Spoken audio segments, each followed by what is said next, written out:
So good morning all and welcome to today's lecture. So I'm going to post the YouTube link so that you can help post to others that will not be able to join. So that's the YouTube link. So please help to post the YouTube link so that others will be able to join the live streaming. So I've sent the YouTube link. I will send it again. Help to post the YouTube link. Thank you. And please, as you join, put down your name, your matric number, and your department in the chat. That is the attendance. At the end of the lecture, I normally print the attendance from the chat room. Likewise, those that have joined via YouTube, they should also put down their details on the chat in the YouTube link.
If I see you, I will remove you, cut you off.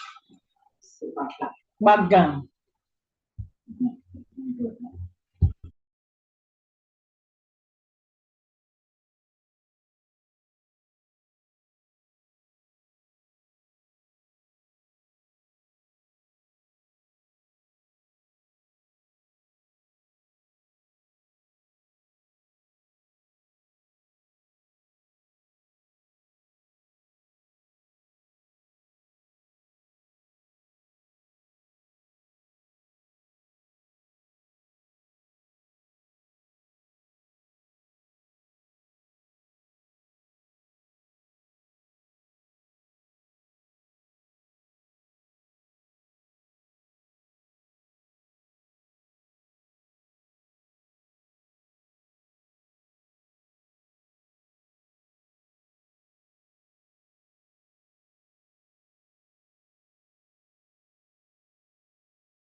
So we just wait for 9 o'clock so that others can join via YouTube. So once it's 9 o'clock, we start.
Okay.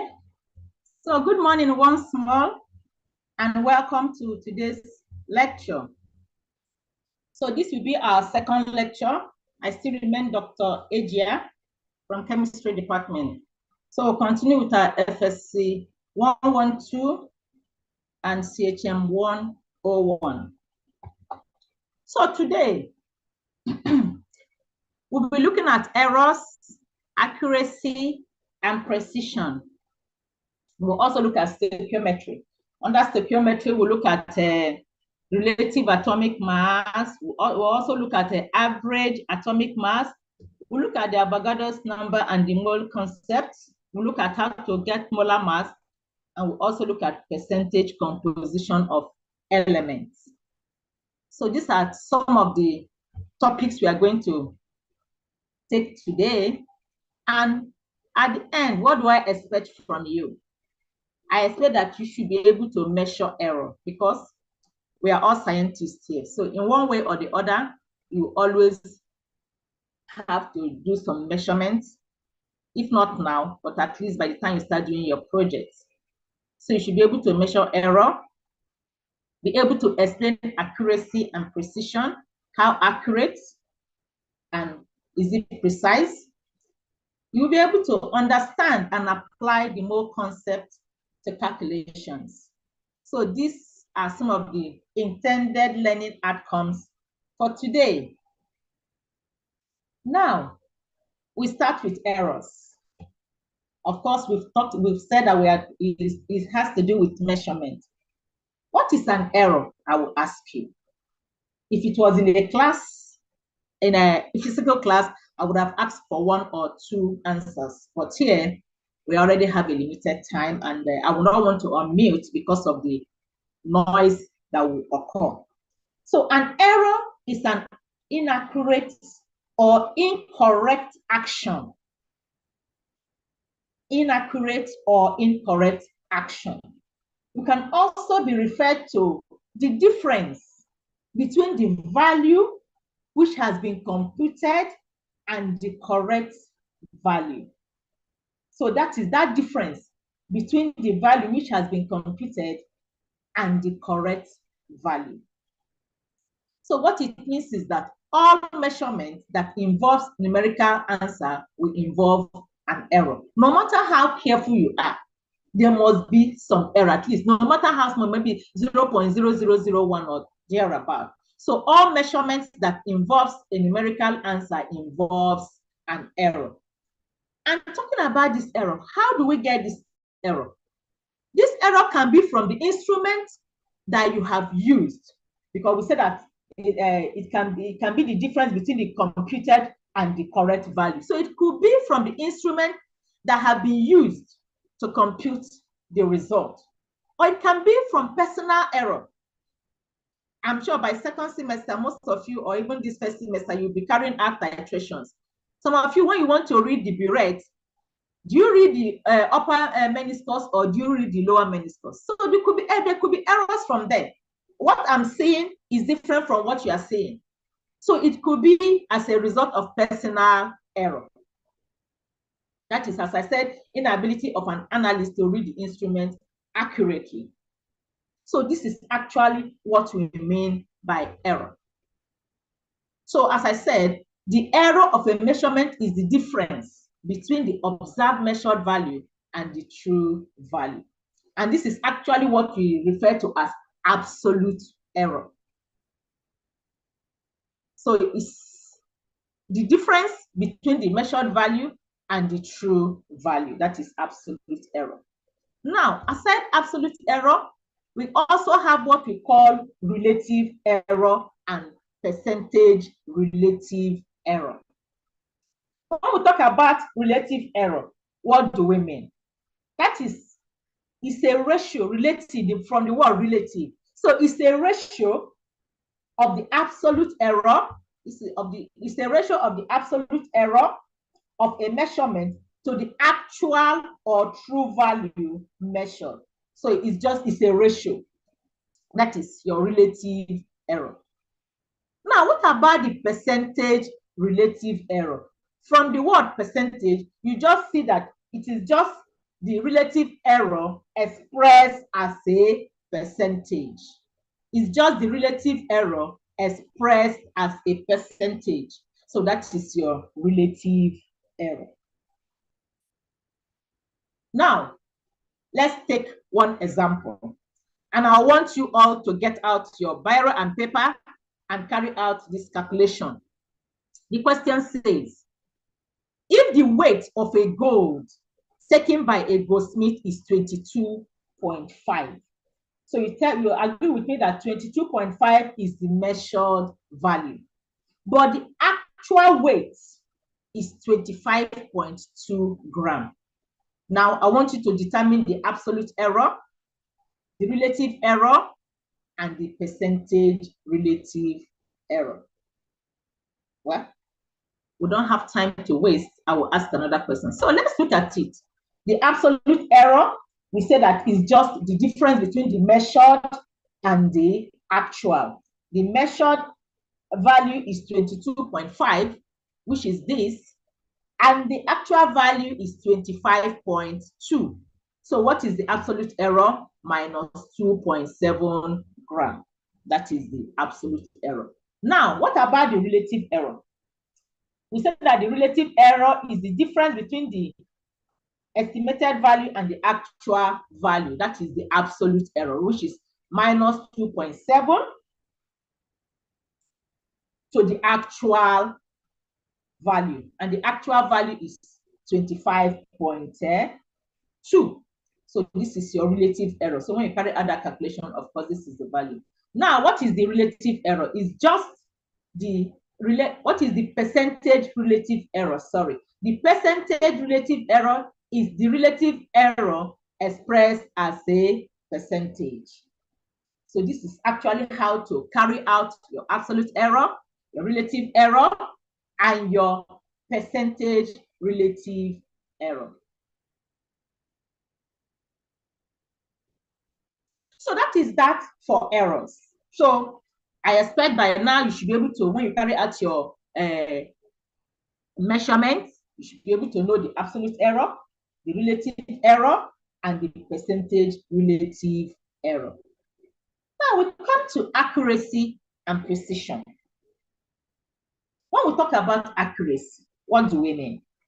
We are trying to see how close a measured value is to the true value. That is when we say it's accurate. And what about precision? When we talk about precision, how precise it is. That is how close the values are to each other. When you have a set of values, that is when we talk about precision. How close are the values? You are also going to see this when you start doing your titration. When you take the first titer value, the second titer value, the third titer value, you want to see what is the precision. How close are those values close to each other? That will actually tell you if your titration results are correct or not. And that is why it's always advisable for you to do a rough. From the rough, you'll be able to have an idea where the endpoint will be. So subsequent values will be able to tell you the precision. How precise are you in your values? So for accuracy and precision, two terms of importance in any measurement is accuracy and precision. And it is very, very important to distinguish between them, which I've already done.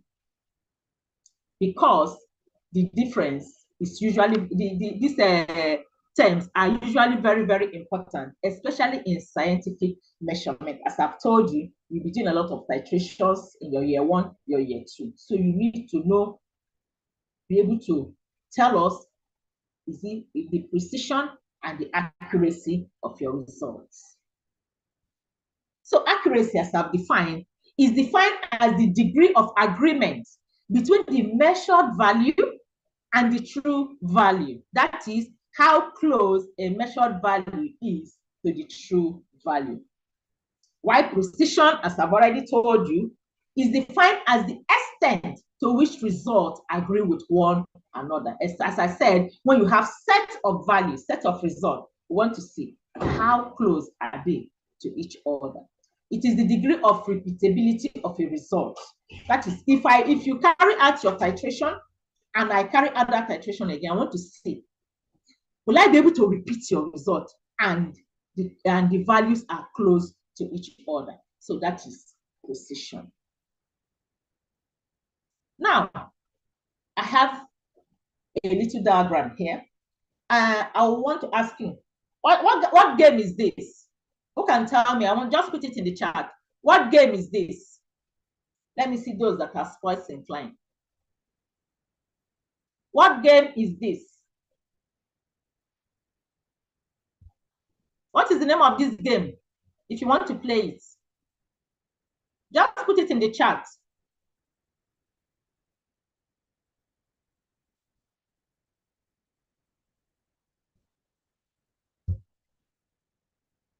I can't see anything in the chat.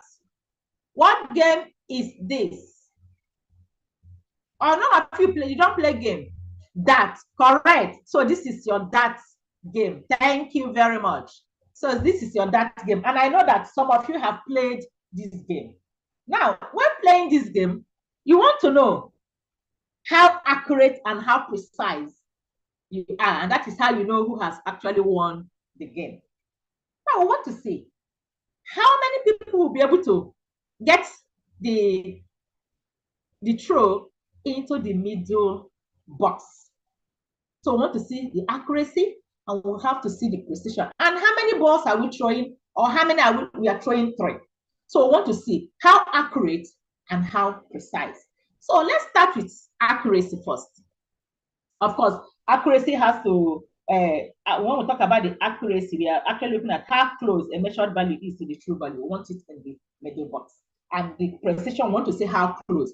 So let's look at the accuracy first. Of course, we have all of them here, so we say it's accurate. We don't have anyone here in the middle box, so we say it's not accurate.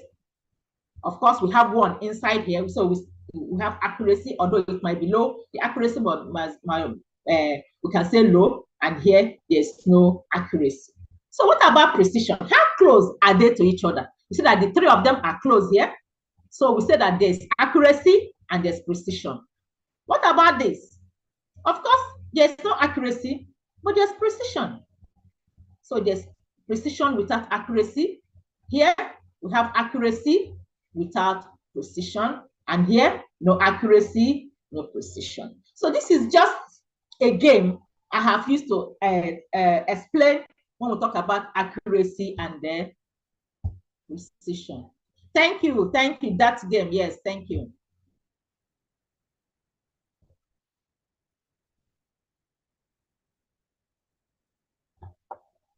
So let's look at another example. So we have 3 sets of students, and they have carried out the weighing of a compound. We gave them, the 3 of them, we gave them the same compound to weigh. Now, this is their result. The first student, of course, they had to carry out 3 weighing to be able to, so from there, we'll be able to know the accuracy and the precision. So for the first student, of course, we had the first 3 values that he or she weighed: 1.964 gram, 1.978 gram, and 1.960 gram. For the student B, we also had 3 measurements from the student and also from the third student. Now, the question is, if the true value is 2 grams, we already know that that is the true value. We've already weighed and we've already confirmed that is the true value, but we have given these 3 students, we're going to see how accurate and how precise they are. We want to test their scientific measurements. So we say, if the true value is 2 grams, which of the students is the most precise and which is the most accurate? Which of the students is the most precise and which is the most accurate? Now, first of all, of course, they have carried out, each of them have carried out 3 measurements. How do we find out the most precise and the most accurate? First of all, we are going to take the range of the 3 values. That is how we know the answer. So for student A, of course, it's going to be 1.964, 1.978, 1.964, 1.964, 1.978, and 1.960 divided by 3. If you can do, okay. Can we all do that average for the three students, student A, student B, and student C? And let me see your answer in the chat box. Student A, student B, and student C. Can we do the average for the three of them? Fast, let's be fast about that. Let's be fast. That is simple arithmetic. To take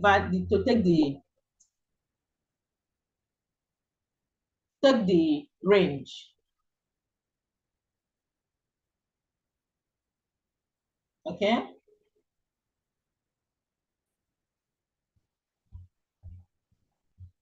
Thank you. Okay. So for the fast fingers, they've already sent in their result. So for student A, 1.967, for student B, 1.970, and for student C is 2.02 gram. Now, if you look at this,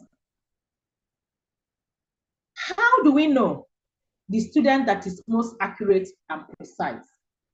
We now have to take the range. How do we take the range?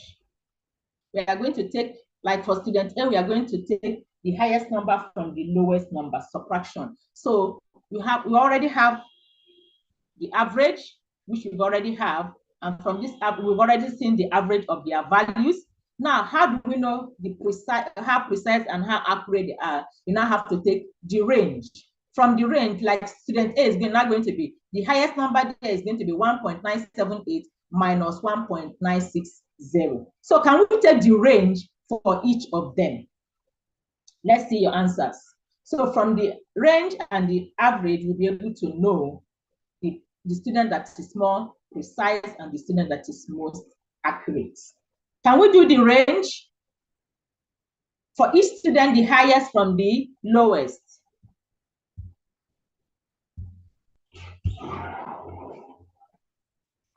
Okay. A is 0.018, correct? B?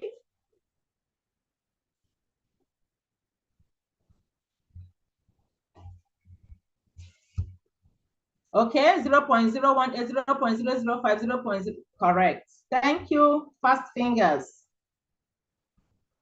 I can say I have intelligent students here. Okay, so the range for A is 0.018, for B is 0.005, and for C is 0.002. So for this, which one will you say is the most accurate and is the most precise? Of course, from the range, you see that the difference in the range for C is 0.002. Of course, we agree with me that is most precise and that is most accurate. And also, even by looking at the value, you see that your C is even more precise. So we say that student C is the most accurate and precise.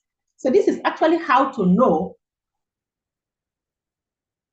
how to carry out your calculation to determine how accurate and how precise a student is in measurements. Now, this is another small quiz, also on precision and accuracy. I will ask you a question. I need just one answer. Evaluate whether the following are precise, accurate, or both. So for A, B, C, just give me one. I'm only going to ask you one answer. Which one is more precise and accurate? A, B, or C?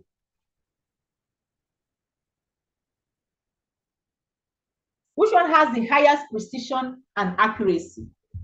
Put it in the chat. C, correct. Very correct. Yeah, correct. C. So, correct.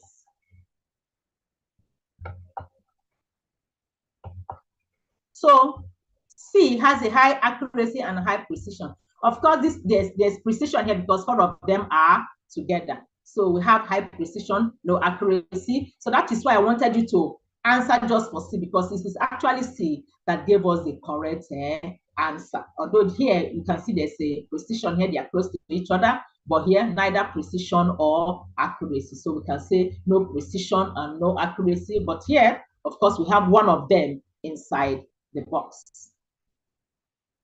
So this is Another question, still on precision and accuracy. So I say use the diagram below to answer questions A to D. We are going to answer this as a homework for you. We don't have time. It's already almost 9:20. We still have a lot to do. So I say Mary, Jane, Faith, and Alice shot target above at the girls' court camp. So I want you to match each target with the proper description. So I will just ask you one question. Which one do you think is more accurate and precise?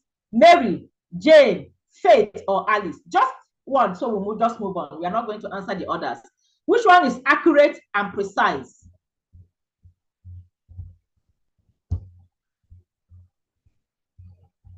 Which one is accurate and precise?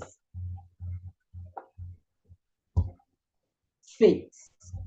Okay, Faith. So you will answer the others at your spare time. So at least we understand when we talk about accuracy and precision. Now, this is a quick thing. Looking at the above rifle target, how will you describe the shooting of this contestant? It's precise. The values are close together, but it's not accurate. So this is just a quick thing. So that is that for your accuracy and precision. I don't think we have any question for accuracy and precision. Now, we go to stoichiometry. Stoichiometry is very, very important because as scientists, we'll be carrying out a lot of calculations. And under stoichiometry, we are going to look at relative atomic mass, average atomic mass, Avogadro's number, that is, and the mole concept. You have to know how to calculate the molar mass and also percentage composition of elements. Now, when we talk about stoichiometry, we are actually looking at quantities or materials that are consumed and the ones that are produced. Invariably, we are talking about reactants and their products. Of course, for stoichiometry, you have to have your reactants, A plus B, giving us C plus D. So you have your reactants and you have your products. So stoichiometry deals with the quantities of materials or substances consumed because your reactant, they are going to be consumed to form a new product. So you have A reacting with B to give you C and D. So it deals with the quantities of materials, substances consumed, and materials produced, that is the products, in a chemical reaction. And for us to understand our stoichiometry very well, we are going to look at some concepts. As I said, the concept we are going to look at, first of all, is your relative atomic mass. Your relative atomic mass.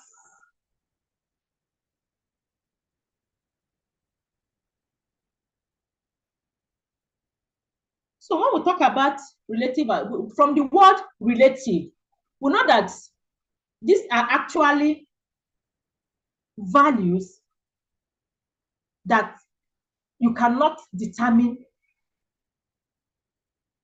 mere looking at them. They are usually determined experimentally. So because the atoms are usually very small, so it is very, very impossible to weigh a single atom. So what happens? These masses are usually determined relative to another one experimentally. So it's a relative term that we use for your relative atomic mass. As I said, because the atoms are very small, so it is very, very impossible to weigh this atom. So what happens? The mass of the atom can only be determined relative to another one experimentally. And one method that we can use in doing this, or one element that can be used, is your carbon-12. Your carbon-12. So you see that most times when for relative atomic mass, they will say in relative to carbon-12. Why? Because your carbon-12 is abundant. It's not only your carbon-12 that is abundant in nature. Your oxygen is abundant in nature. The hydrogen is abundant in nature. But because the carbon is easily measured, and has less isotopes than the naturally occurring oxygen and the hydrogen. That is why your carbon among your oxygen, hydrogen, and carbon, your carbon 12 is used. We have carbon 12, we have carbon 13, but your carbon 12 is more abundant. So that is why your carbon 12 is the standard. So your carbon 12, which is the standard, is assigned as a mass of exactly 12 atomic mass. As I said, you have carbon 13 too, but because your carbon 12 is more abundant, it is actually used as the standard. So this standard provides the measurement that you can use as your relative atomic mass. And for you to be able to measure the mass of an atom, you actually use what we call mass spectrometer. Your mass spectrometer will be able to measure the mass to charge ratio of molecules present in a sample. It will be able to tell you the mass, no matter how small. That is the only instrument you can use to measure the mass of an atom, because as I said, they are usually very small. So we are not going to go into details because it's somehow beyond you. But I will just tell you the 5 stages that you need to know in your mass spectrometer. We have the ionization. Of course, this is where your sample is, you put in your sample from here. Sample, that is sample M. You put your sample here. Of course, you have the anode, you have the cathode. So you normally use the 17 electron volt. That is the voltage. This is the voltage that will be able to knock off the electron, because it's when the electrons are knocked off, then you can be able to get the mass. So you have the ionization. Of course, the molecule has to be in the ionic form. So you have the ionization, you have the acceleration. Of course, after the ionization, when it has been turned into the ionic form using your 17 electron volt, it becomes ions. Once it goes into ionic form, then it's accelerated. That is, it moves. So from the acceleration, there's going to be the deflection.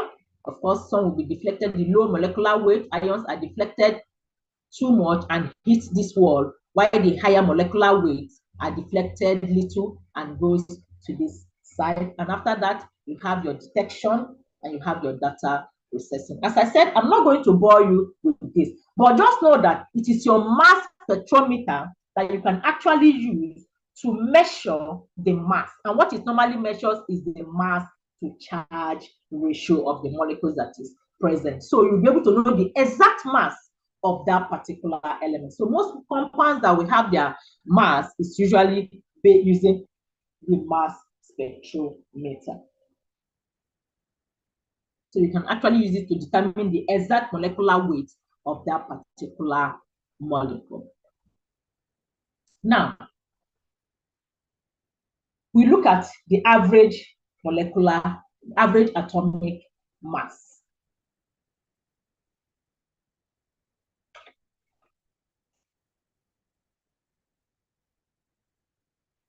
So it says, have you ever wondered why the atomic mass of carbon is 12.0 instead of 12? As I said, your carbon 12 is used. Why? Because it has less isotopes. Of course, you agree with me that any element that has isotopes, you have to add all of them together and then divide. So we say this is as a result of isotope. That is 2 atoms having the same atomic number but different mass numbers. So what it means is that each of them, they don't have 12. So one has 12.0 and the other one has maybe 12.2 or 12.3. So that is why the atomic mass of carbon is 12.0 instead of 12, because of the different isotopes. It has 2 isotopes. So you have your carbon 13 and you have your carbon 12. Those are just the 2 isotopes of your carbon.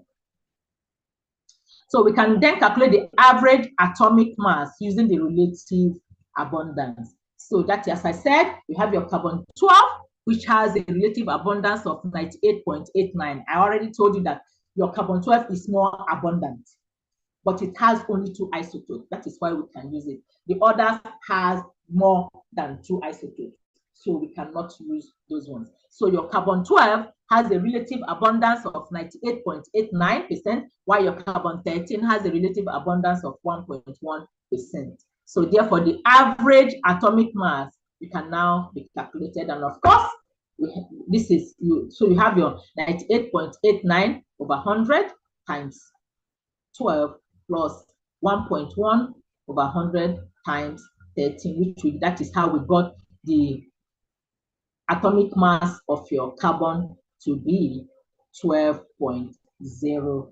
So that is the question. That have you ever wondered why the atomic mass of carbon is 12.01 instead of 12?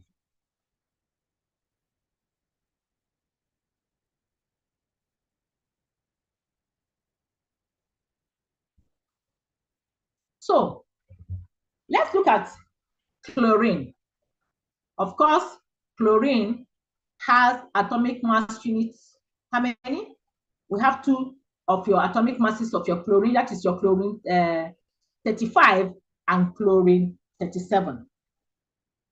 Of course, the atomic mass for your chlorine 35 is 7. That is, the abundance is 75.53%, while your chlorine 37 has abundance of 24.47%. And their atomic mass unit are 34.968 and 36.956 respectively. Now we say we want to calculate the average atomic mass of chlorine. How do we do that? Can you carry out that calculation and let me see your answer based on carbon?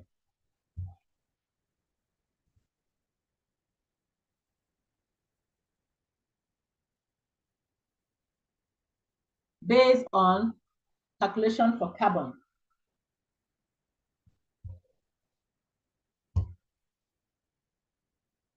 Do we have answers?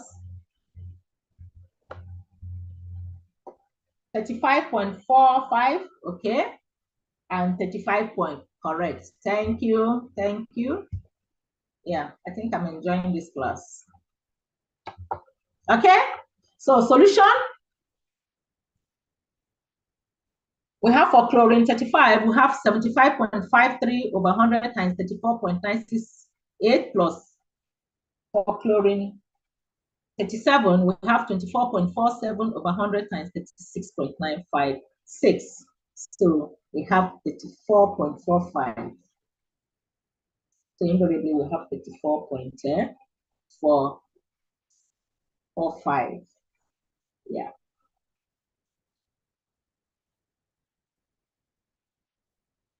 So that is for your average atomic mass. What about your Avogadro's number and the mole concept? I'm sure right from your secondary school, you have an idea when we talk about Avogadro's number. So your Avogadro's number will tell us the number of particles in 1 mole of a substance. And we all know that value to be what? 6.023 times 10 raised to the power 23. So a mole is the amount of substance that contains as many atoms, molecules, or other particles as there are exactly 12 grams of carbon, 12 grams of carbon in carbon 12 isotope. So a unit of this measurement is called the mole. And as I said, your Avogadro's number will actually tell us the number of particles in 1 mole of a substance. And we are going to see that in our calculations. So in other words, it is the number equal to the number of carbon atoms in exactly 12 grams of your pure carbon. So what it means is that if you have 12 grams of your carbon 12, so 12 grams of substance, so 12 grams of your carbon 12 contains 6.02 times 10 raised to the power 23 atoms, because that is the Avogadro's number. Okay, so I'm trying to explain that 1 mole of carbon is 6.02 gram, 6.023 times 10 raised to the power 23 atoms. For carbon, for your water molecule, for your NO3, for your hydrogen, for your oxygen, because I've already told you that Avogadro's number tells us the number of particles in 1 mole of a substance, and 1 mole of this substance will contain this for every particular substance. Now, let's look at example. If they say calculate the number of hydrogen atoms in 0.350 mole of your, this is your glucose. And 1 mole of glucose will contain what? 1 mole of glucose will contain 12 moles of hydrogen, because you are calculating the number of hydrogen atoms. You are calculating the number of hydrogen atoms, and we have said that 1 mole of each hydrogen atom contains 6.023 times 10 raised to the power 23 atoms. Now we are calculating the number of hydrogen atoms in 0.35 mole of your glucose. So invariably, 1 mole of your glucose is equal to 12 moles of your hydrogen atom, because your hydrogen atoms here has your hydrogen atom there is 12. So if 1 mole is equal to 12 moles of your hydrogen atom, then we are asked to calculate what? 0.35 mole. So 0.35 moles will now be 0.35 times 12. So that is actually the number of moles. But we need to know 1 mole of hydrogen atom, because they calculate the number of hydrogen atoms in this. We have calculated the number of hydrogen atoms in this. Now, that is 4.2 moles of hydrogen atoms. What about 1 mole? So 1 mole of your hydrogen atom is this. Mind you, this is 1 mole of glucose to 12 moles of your hydrogen atoms. That is actually how we got the 4.2 moles of your hydrogen atoms. Now, we want to calculate for 1 hydrogen atom. So 1 hydrogen atom is equal to 6.023 times 10 raised. This is your Avogadro's number. Now, 4.2 will give us this. I don't know if I'm making sense. Am I making sense?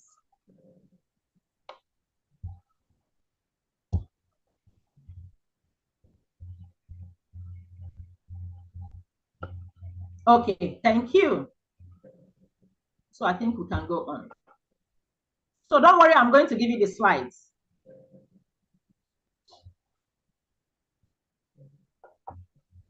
So classwork.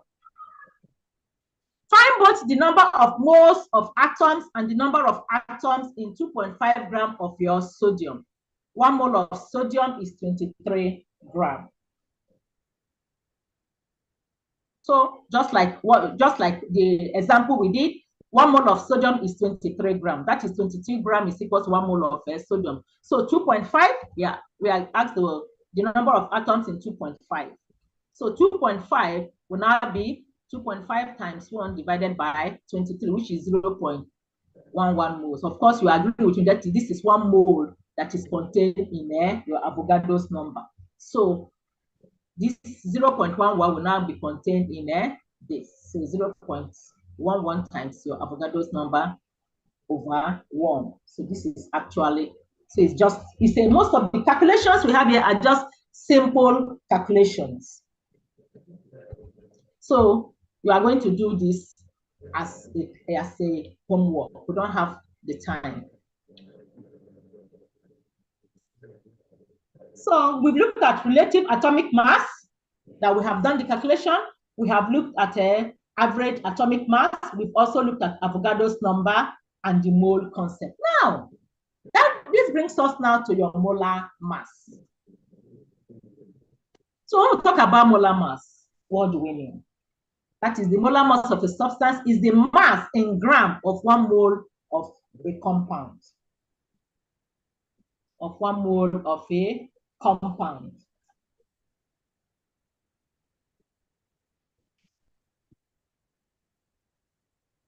And you can obtain this by summing the atomic masses of all the component atoms in a compound or substance. That is one way of obtaining the molar mass. Let's say you are given the molar mass of, let's say, water.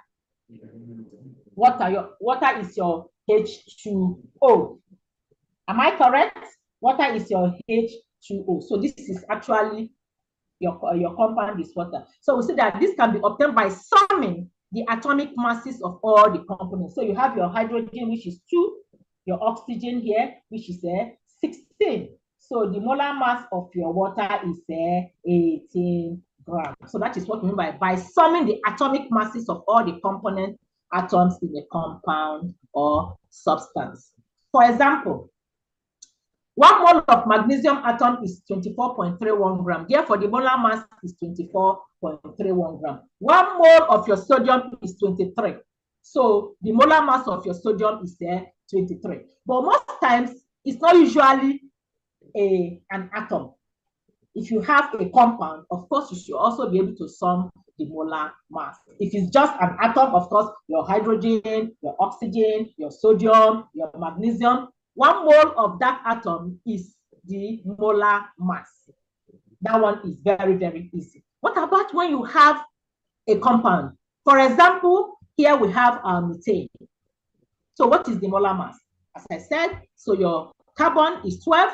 Of course, it's just 1 carbon you have here, multiplied by 1, plus your hydrogen is 4 here, and the mass of your hydrogen is 1. So if you do this calculation, you're going to get 16.04 gram per mole, just as I did the one for water.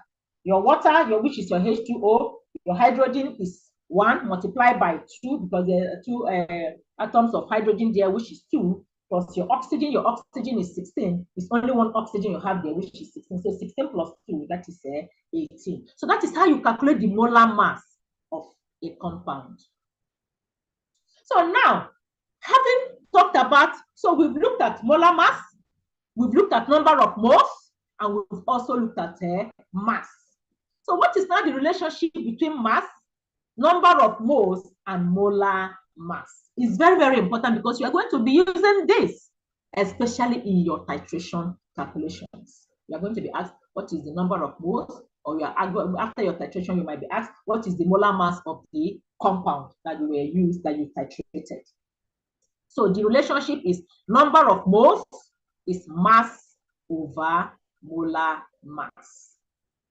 That is the relationship between mass, molar mass, and the number of moles.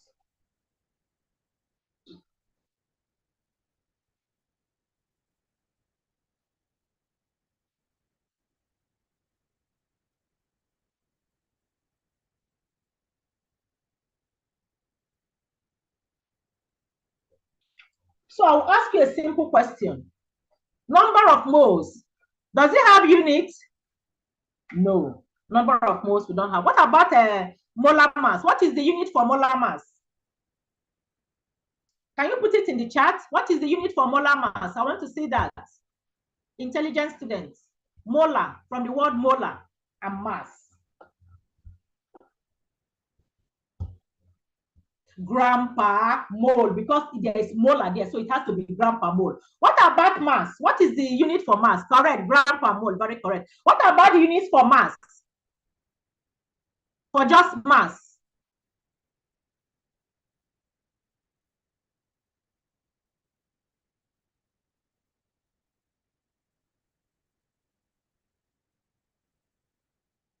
Your gram.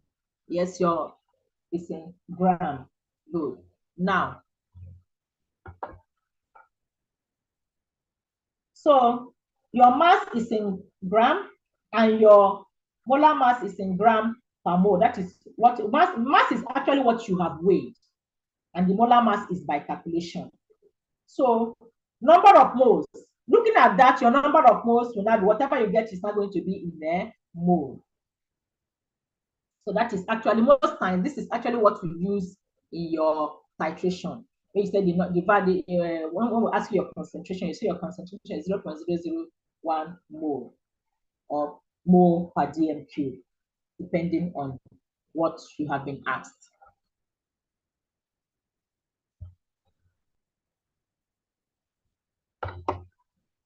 So that is for the relationship between your number of moles, your mass, and your molar mass. You'll be giving calculations on that. It's usually simple calculations. You might be given the number of moles. You'll be given the mass, and you'll be asked to calculate the molar mass of the compound. Now, the last we are going to look at is our percentage composition of elements. Percentage composition of elements. And I will also say that from your secondary school, I know most of you must have done that. That one is a simple calculation. How to calculate the percentage composition of elements. So now, to determine the percentage composition of elements in a compound, you have to determine the molar mass of the compound, then determine the mass ratios present. So invariably, first of all, you have to know the molar mass. How do we calculate the molar mass? We have to calculate the molar mass from the mass of the element in that compound. After calculating that, then we determine the mass ratios and the percentage. So this is one example. So first of all, what is the percentage composition of potassium permanganate? We want to know what is the percentage composition, your potassium, your manganese, and your oxygen. What is the percentage composition in this compound? Each of them, what is their percentage composition? Now, as we said, first of all, we are going to calculate the what? The molar mass. The molar mass for your potassium, of course, is 1 multiplied by 39.1. That is 39.1. Your manganese, the mass is 54.9. Of course, we have only one of it, which will give us 54.9. For oxygen, the mass of our oxygen is 16 multiplied by 4, and that will give us 64. So the molar mass for your potassium permanganate is 158 grams. So that is the first step. Now we want to get the percentage of each. So the percentage, so if you take for potassium, of course our potassium is 39.1 over 150. This is the total multiplied by 100. But we are looking for the percentage composition. So we want to know what is the percentage of potassium, what is the percentage of manganese, what is the percentage of oxygen in this potassium permanganate. And you can do that for any compound. We want to know how many percent of this particular element is in this compound. So for your potassium is 24.7%. For your manganese, of course, the mass of your manganese is 54.9 over 158 times 100, which will give us 34.8. For your oxygen, we already did the calculation, we got 64 over 158 times 100. So the percentage composition of each of potassium, manganese, and oxygen is 24.7, 34.8, and 40.5. And another thing you must note is that the percentage composition, when you add it up, it must be what? 100. That is actually how you know that your calculation is right. If it's not 100, then of course there's nothing lost here. So you must account for everything that is present here. So at the end, when you carry out your calculation, you must get 100%.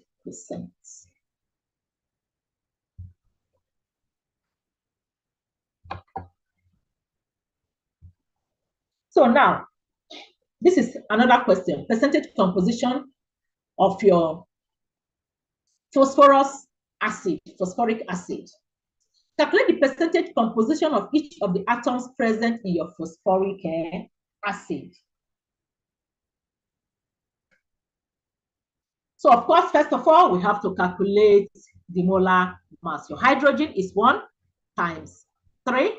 Your phosphorus is 30.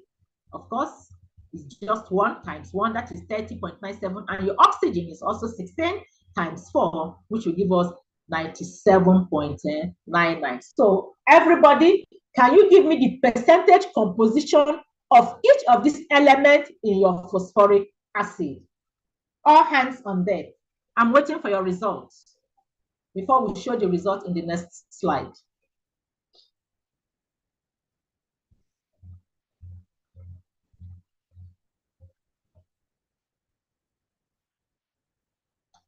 Calculate the percentage composition of each of the atoms present in your phosphoric acid.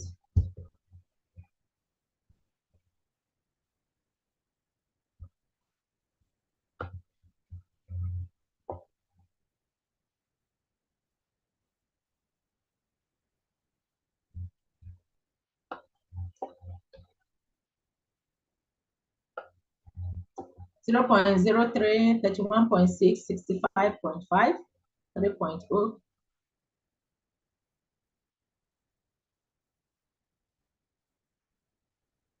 Hydrogen is 3.086. Hydrogen is 0, hydrogen is 3, okay. Phosphorus.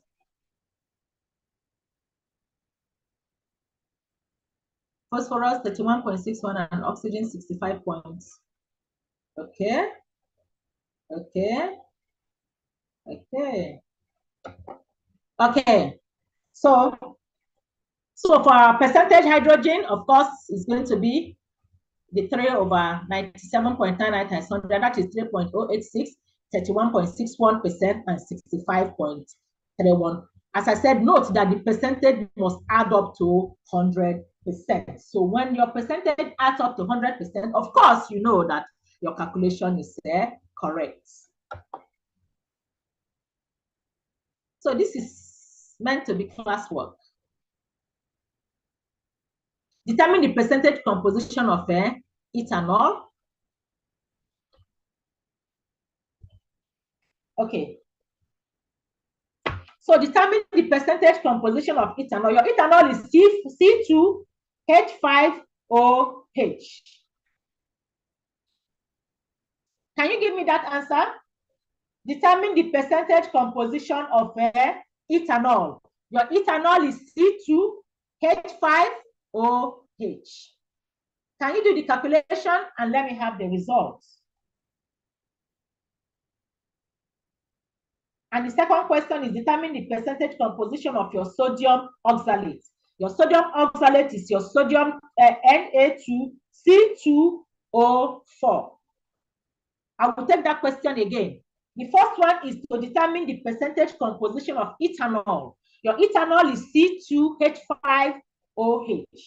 The second question, they are classwork, but I want us to do it here. I want to say. The second one is to determine the percentage composition of your sodium oxalate. And your sodium oxalate is your sodium 2C2O4. That is the compound. Sodium 2C2O4. You should be able to write that chemical formula. So let's see the answers. Please put the answers with your name, because I'm going to download it. Everybody, put the answers with your name. In the chat, put the answers in your name.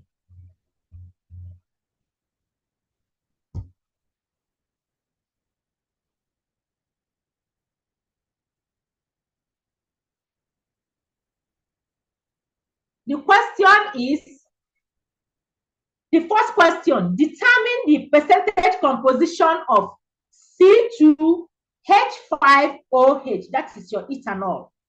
And the second question is, determine the percentage composition of your sodium oxalate. Your sodium oxalate is sodium, that is your Na2C2O4.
So I'll put the ethanol. The second one is sodium 2, C2O4. That is your sodium oxalate.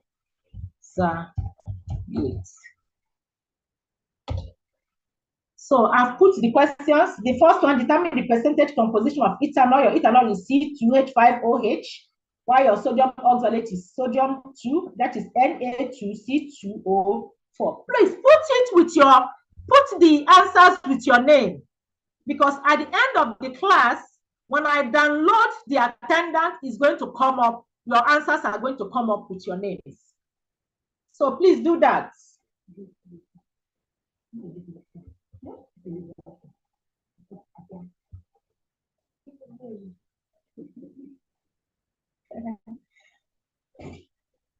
So, okay, please put it with your name, but I'm going to download the attendance, and once I download it, it comes up with your attendance, as long as you put it in the chat.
So let the answers keep coming. Let the answers keep coming.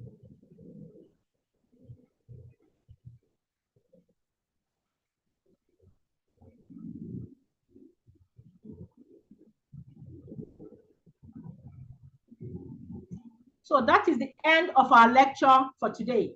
So when I send you the slides, you are going to see the answers if you are right or wrong.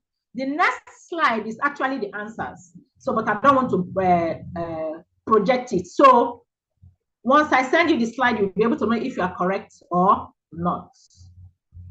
So that is the end of our lecture for today. So we'll now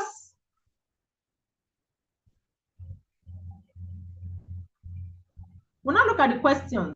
We have some questions.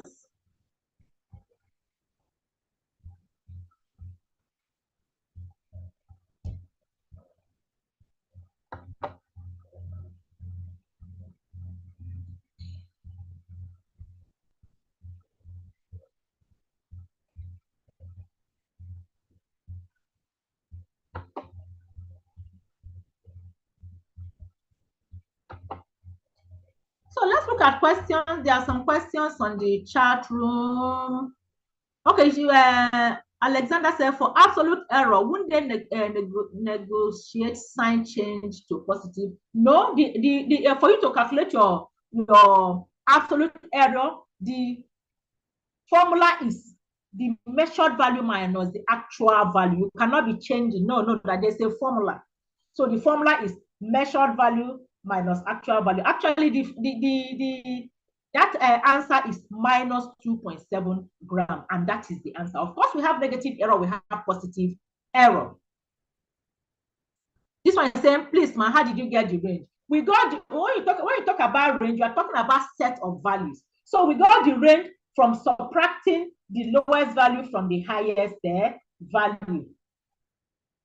So subtracting the highest value from the lowest value. Like for the first student, had the values were 1.964, 1.978, and 1.960. So for us to be able to get the range, we subtracted the highest value there was 1.978, and we subtracted it from 1.960. So that was how we got the range, the highest value from the lowest value.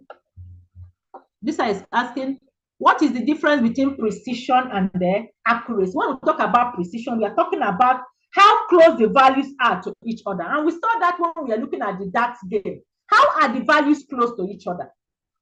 And that was why when we looked at the calculation, we saw that C was more precise because the values were close to each other. And when we talk about precision, when we talk about accuracy, we are talking about how close a measured value is to the true value. For accuracy, we are talking about two extreme values, the measured value and the true value. But for precision, we are looking at the values. How close are the values to each other? But for accuracy, we are looking at, we already have the true value.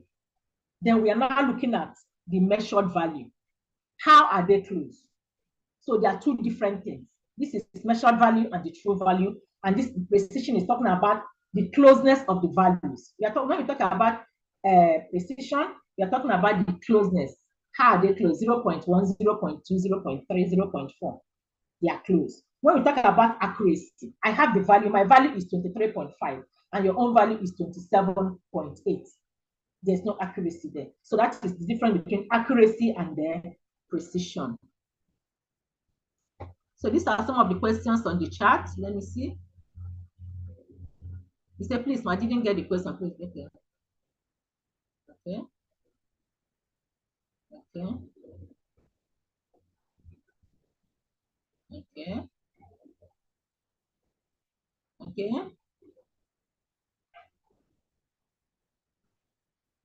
Okay.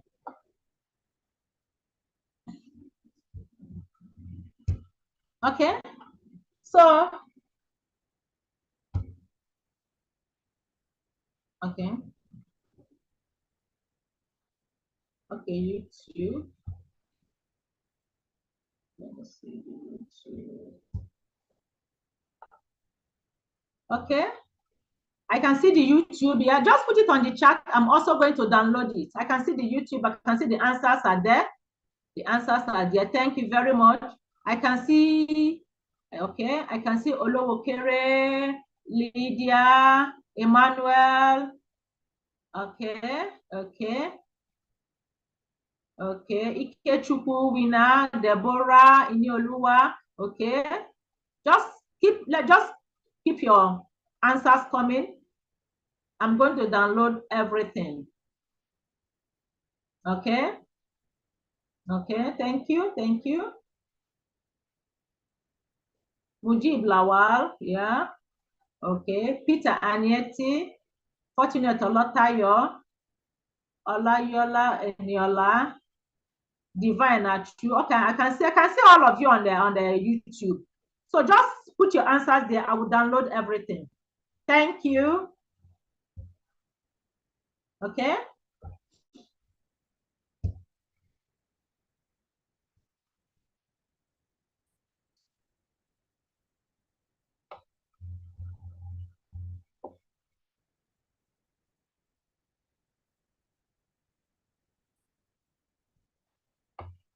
Okay, so Ma, what if we have a dot in the middle, but the rest are pinned in clusters in the outer circle? Does it have accuracy? Of course, it has As long as we have one in there, we say it has accuracy. We can say low accuracy, but there's no precision. Precision, we want to see how close are they together. I think from the diagrams I showed you, we could see when we talked about precision, how those ones that are close. Accuracy, you can have one inside there. We say, okay, we can say we have low accuracy. But precision, they have to be close. So if we have one in the outer circle, does it have accuracy? Yes, we can say it has accuracy, but there's no precision. Precision, we want to see how close they are to each other.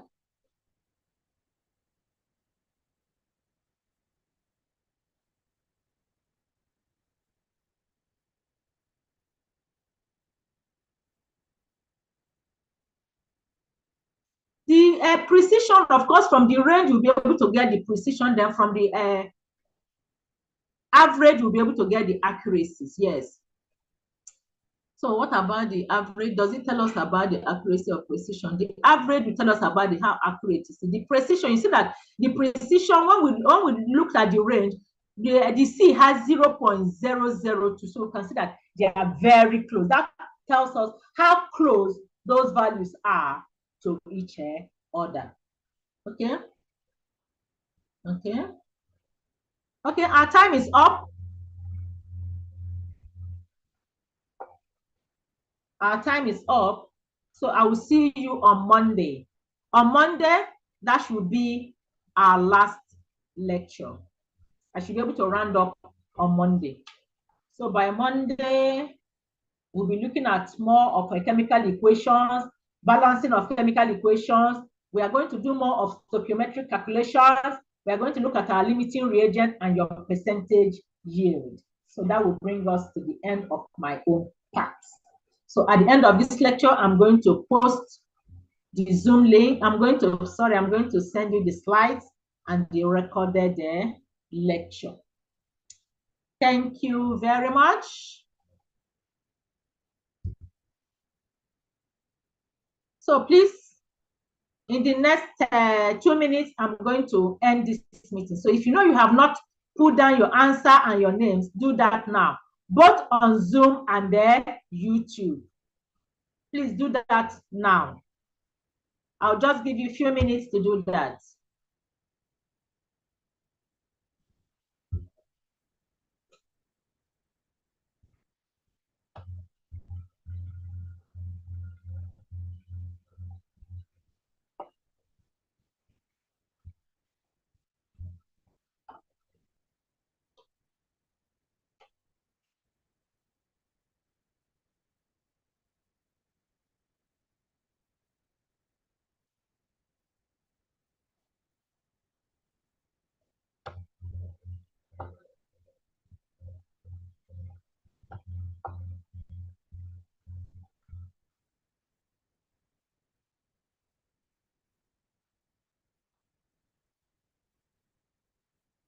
So somebody was asking, how is your question? That how can we define carbon anonymous? I can't answer anything anonymous. If you don't have your name, then I'm not answering you. You have to put your name there. Anonymous participant. How can we define carbon 12? I cannot answer anybody anonymous. If you want me to answer that question, put your name there. And I'm going to remove you from this class. Anonymous. Let me see who that person is. I'm going to jack you off from this.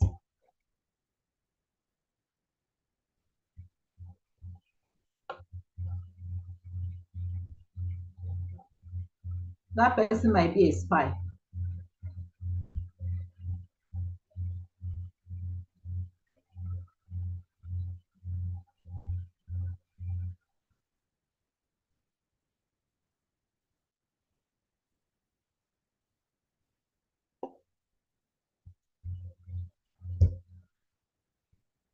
Who is raising hand? Please put your question in the chat. I can't unmute because the class will be rowdy. Put your question in the chat.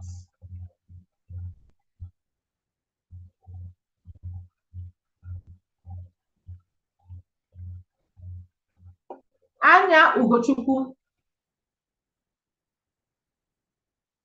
Anya Ugochukwu, what is your question? Let me see. Anya Ugochukwu. Oh, no.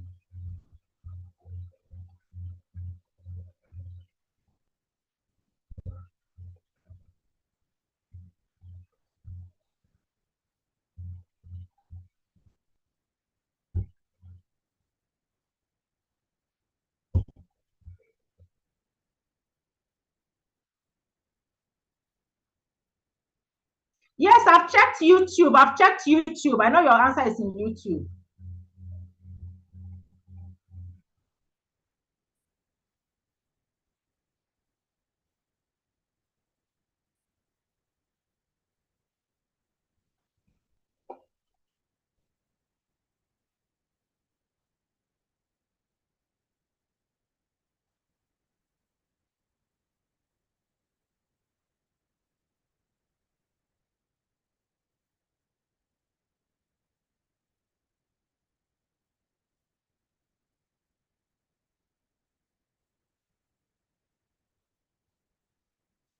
Please, when you are doing the relative error, please, somebody said what did you say that meaning negative signs will be ignored, but you kept the minus sign still. I don't understand what you mean by the absolute error was written in that absolute bracket, meaning negative signs will be ignored, but you kept the minus sign still. I don't understand this. I think that answer was minus 2.7. So I don't know what you mean by that. Let me see. Let's see. Let me see what you mean by that.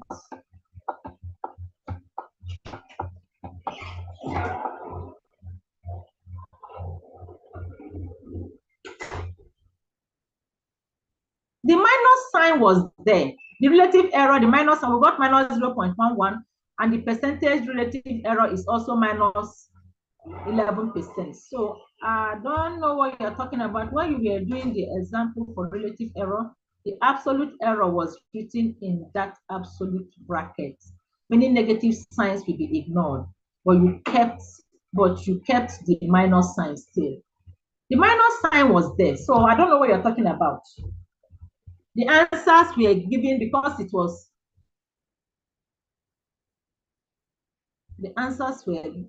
given, the negative sign was there, and that was the answer to that particular.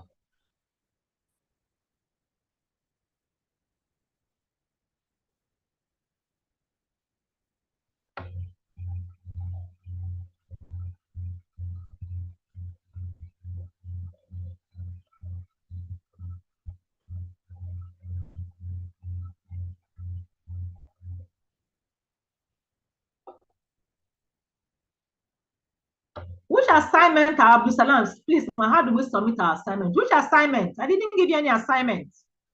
I only asked you to put your answers in the chat.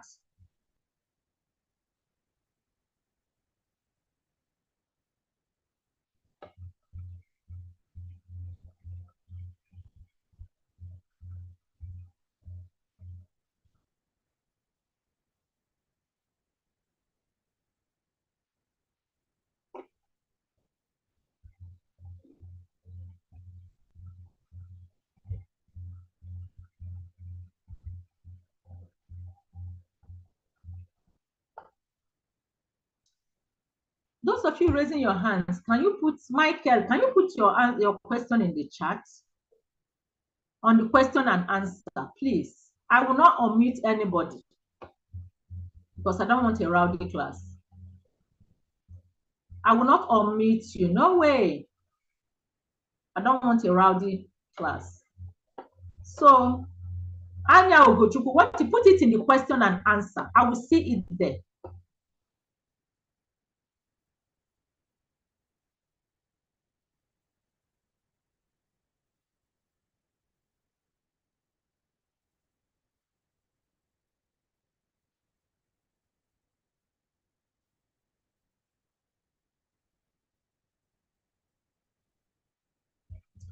Jones, where is the bracket? I can't see the bracket when we're doing the absolute error. There was no bracket. Let me see. There was no bracket.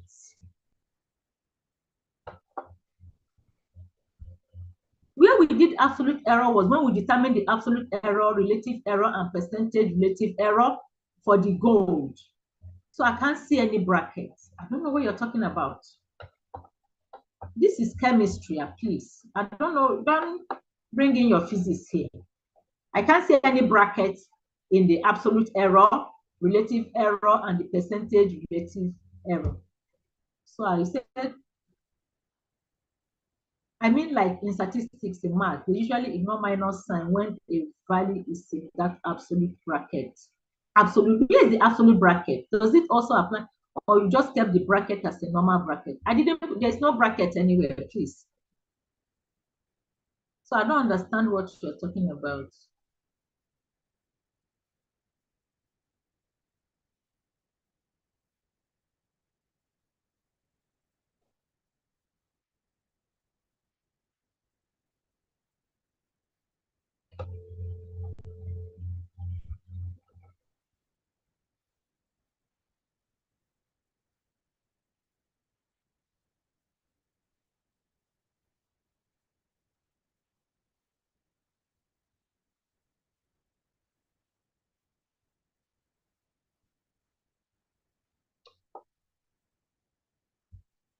Okay.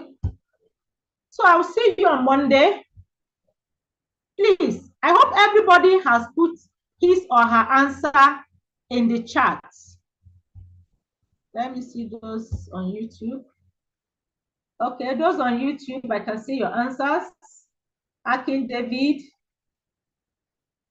Okay. Aishat Abdulaziz. Abiodun. Okay. Okay. Grace Obi. Akini Messi. Janet Bade. Okay. Please make sure you put your answers in the chat with your names so that when I download, I'll be able to get all.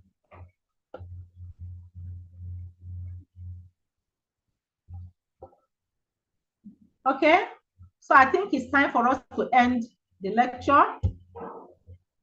So I'll see you on Monday, God's willing. Thank you, everyone.